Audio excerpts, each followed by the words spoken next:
next question is from Amanda in Chattanooga. Hey, Josh. This is Amanda from just outside of Chattanooga, Tennessee. You've mentioned before that you have OCD.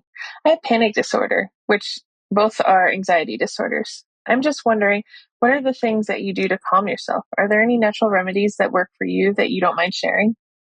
We can certainly talk about some methods or techniques that will help in the moment. But quite often these methods or techniques are like, especially with anxiety, as our friend Dr. John Deloney talks about, it's like taking the battery out of the smoke detector. It doesn't actually extinguish the fire. In fact, it can make things much worse if we don't address the root of our anxiety. I was talking to a friend recently, and she gets anxious all the time, but she's often putting herself in situations that are heavily stimulating, right? And of course, we're walking around more anxious than ever as a society because we're in a more stimulating society than ever before. I have an anxiety-producing machine in my pocket, and it's buzzing and reminding me that I should be anxious in this moment. Now, I will say this. Some people have a higher tolerance or higher threshold. Ryan handles stress and anxiety a lot better than I do, but even he has a threshold. And when he reaches that threshold, then of course the effects of it manifest in different ways. Yeah. Here's what I'll say though to Amanda specifically. What if your weakness, in quotes here, what if your weakness is actually a superpower? Because we often think of OCD, and some people would even call it a mental illness. And I've been diagnosed with OCD, right? And so, of course, that must be bad. Okay, there are certainly some bad parts about it, right? But what if it's also a superpower? What if it's the thing that fuels me? My attention to detail enables me and our whole team to do some things that we wouldn't otherwise be able to do if I didn't have that same obsession with the details.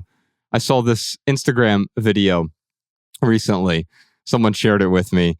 It was a cat who every time they would go into the bathroom, and they would jump onto the counter, and they would fix the toilet paper dispenser if paper was dangling down. The cat would just go in and gently tidy up the paper dispenser. And that is how I feel, but also like I want a cat like that. Like I don't want a cat for any other reason other than it will come in and tidy things up. I never even looked at it this way, but if you were an animal like a cat, I could totally see you as a cat. Why is this? I don't know. It's you're very particular in your ways. Where like I'm a dog, where I'm like, just love me. If he doesn't need people, he's good on his own. And Josh is like, leave me alone unless I need some food or unless you need me to tidy up the toilet paper. Good with people, but great without them. Yeah, exactly. Yeah, right. Yes. Exactly. Yeah. I want to talk to you about that during our Talk Aboutable segment. I had a realization about myself recently. And my introversion in particular. We'll save that for the Talk Aboutables segment later this episode. Mary, here's one thing that I do regularly, and it helps me more than anything else with respect to my anxiety, my obsessive compulsive disorder, right? My obsessive compulsive superpower. Here's the thing that helps me more than anything. I laugh at the absurdity of everything. Because when I see something out of place and it really bothers me, it bothers me, right? But then if I laugh at it, what does that do? It takes the edge off. It takes the seriousness out of it. It makes me realize that this isn't permeating the fabric of existence. It's not about the toilet paper is slightly off and therefore that is disordered. No, it's only disordered because I say that is out of order.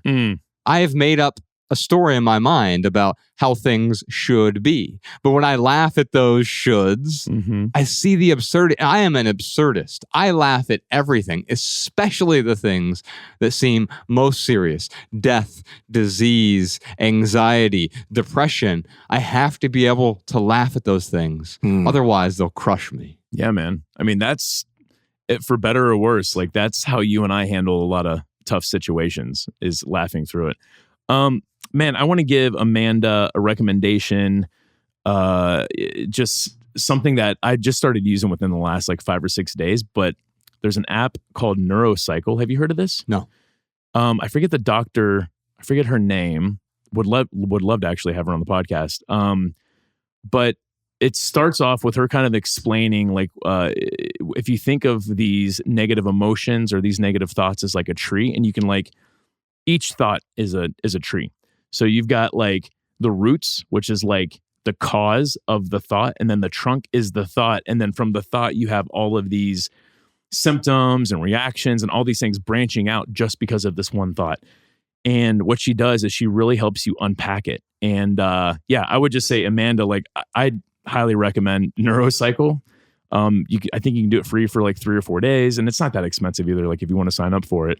But what it does is it helps you interrupt these absurdities that go through our mind, and it helps you present them to yourself in a different way. It gives you a different perspective.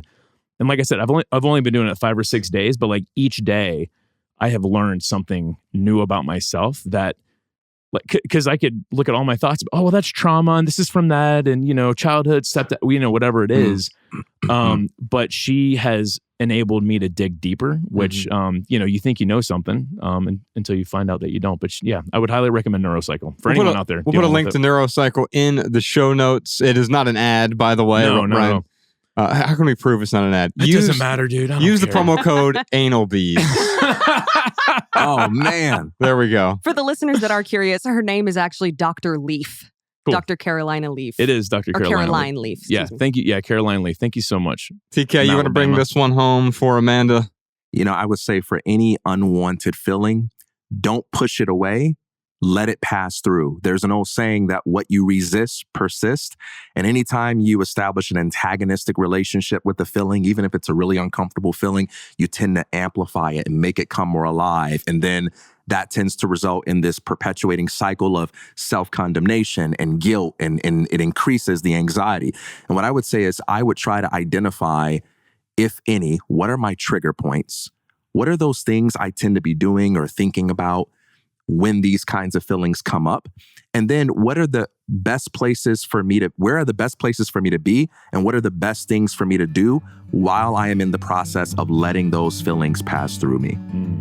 Did you enjoy this standalone Patreon highlight?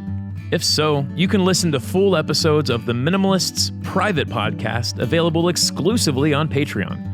Visit patreon.com/theminimalists or click the link in the description. Your support keeps our podcast and YouTube channel 100% advertisement free.